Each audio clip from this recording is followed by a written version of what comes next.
What's up, EXPs? This is your experiential marketing coach, Jay, and we are going to be discussing discrimination in brief this week. If you guys haven't already, make sure you share this video with other experiential marketing professionals. And while you're at it, go ahead, click that like button and subscribe to my channel. So I tackled this topic of discrimination in a informative and engaging Facebook Live video that I did in the EXP Elite group. Definitely join the EXP Elite group on Facebook. We discussed discrimination in length and how an experiential marketing professional may face discrimination working in this industry. So before we get started, let me go ahead and define the term discrimination. Defined by Google and Wikipedia. Thanks, Google. Discrimination is the unjust or prejudicial treatment of different categories of people or things on the grounds of race, age, sex. Other things include disabilities as well as marital status and career. So in a nutshell, discrimination can be done in various forms. However, within the experiential marketing industry, we discuss discrimination on the basis of age, sex, race, as well as LGBT or marital status. Discrimination, does it occur within the experiential marketing industry? I would have to say, yes, it does. Doesn't it occur as often as it used to? However, with more brands and Fortune 500 companies seeing the benefit of hiring various demographics and EXPs to represent their brands, this topic of discrimination is not becoming as common as it used to. However, from my personal experience, I could tell you I have faced discrimination as an experiential marketing professional.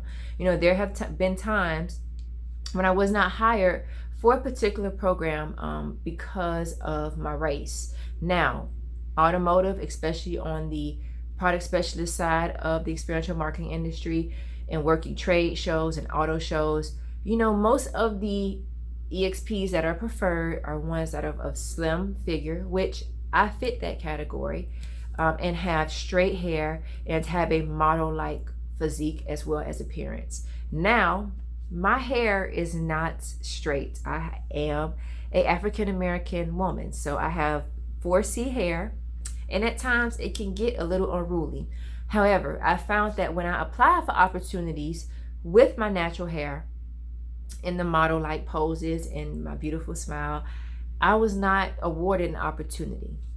But the minute I made a change, I went to a sew-in, I wore straight wigs. Within 24 hours, I got calls back from the agencies who denied me initially, with potential opportunities, to now being awarded those same opportunities. So, I have experienced this, and I've heard from fellow EXPs, who made suggestions to me, Jay, maybe you should change up your hair a little bit, or maybe, you should change up, the way in which you wear your makeup or you present yourself.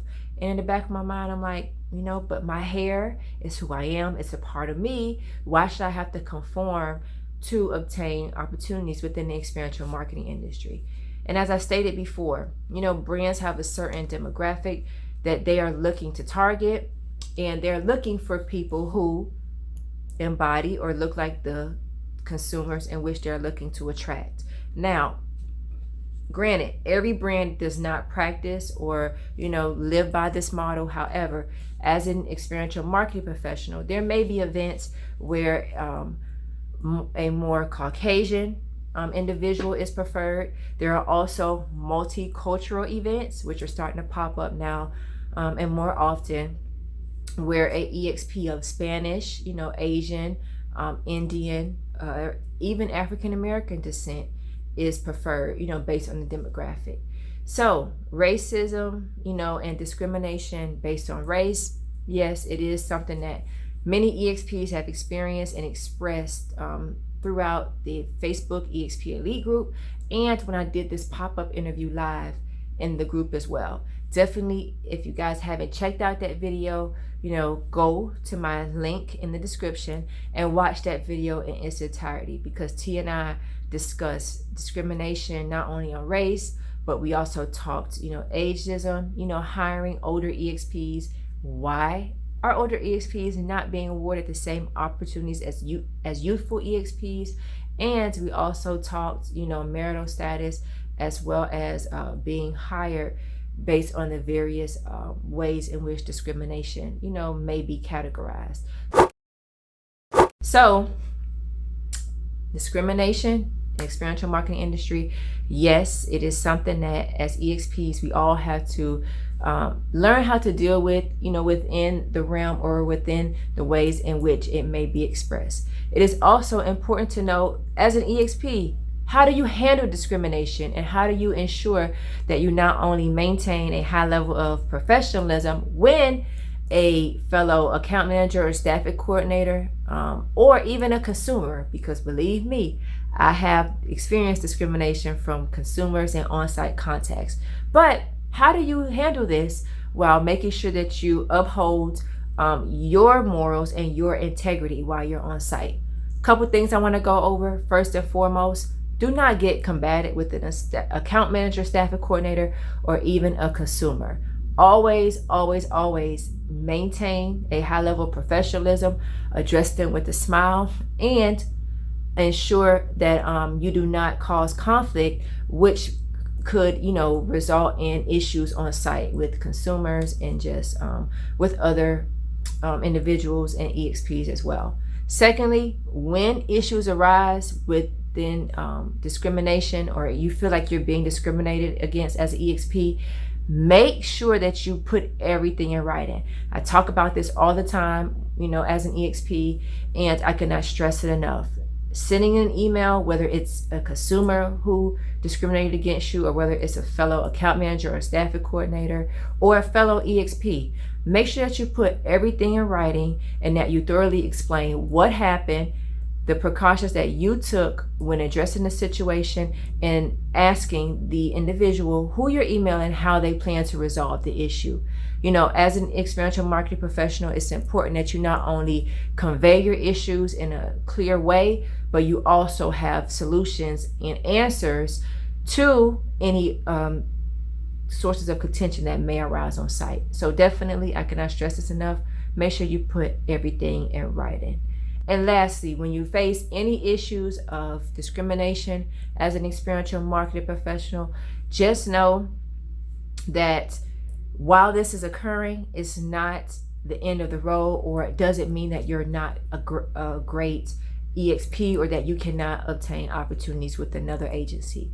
I have experienced failure. I've experienced rejection numerous times. I cannot tell you that after going through this and facing these issues, it has made me stronger. It has taught me the importance of being persistent and not giving up, and making sure that I hold my integrity and my values true to who I am as an individual. So when you're experiencing racism, ageism based on your age, if you're an EXP who may not be awarded opportunities because they're looking for the more youthful appearance, don't get discouraged. Don't quit applying for opportunities because of that one event. Continue to apply, and just know when your services are needed, or when an agency is looking for the right fit, you will get the opportunities and they will reach out to you. So continue to apply, continue to remain persistent, and just know that what's for you is for you. So EXPs, have you experienced discrimination in the workplace? Provide me some of your thoughts in the comments below and let me know your thoughts on this. Thank you guys for tuning in. Make sure you go back, watch that very informative pop-up interview that T and I did on discrimination, and share your thoughts and your comments on that video as well. Give me a like button if you enjoyed this video, and definitely share it, and stay tuned for future videos. And always remember, you are a brand within a brand, so represent yourself accordingly. Later.